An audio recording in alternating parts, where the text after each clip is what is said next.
Mga palangga, good morning. So for today's video ay ating pag-uusapan ang rule number 13 in learning English. Rule number 13, adding S or ES forms the plural of proper names. Ayan, so proper names ay ang tunay na pangalan ng tao. Ayan, so pwedeng apelyido or pwedeng pangalan. Okay, example, there are 3 Ariels in this room. So, kung napansin natin na yung Ariel ay dinagdagan ng S. Okay, so ano explanation doon? It's because there are 3 persons whose names are Ariel.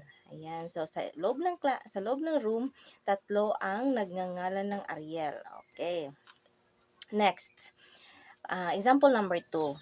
The Joneses and the Smiths attended the dinner party. So, kung napansin natin yung Jones ay nag-end siya sa S. So, ang ginawa para maging plural ay dinagdagan siya ng ES. Yung Smith ay nag-end sa H. No?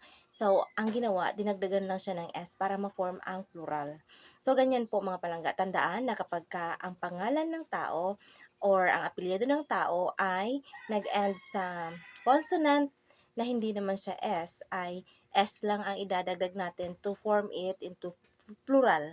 Samantalang kapag ang proper name ay nag-end sa S, so dadagdagan natin ng ES para ma-form ang kanyang plural form. Okay, another example sa S, dadagdagan ng ES ay tulipas. Tulipas, pwede dagdagan natin ng ES, magiging tulipases. Ayan, tulipases. Okay, halimbawa again is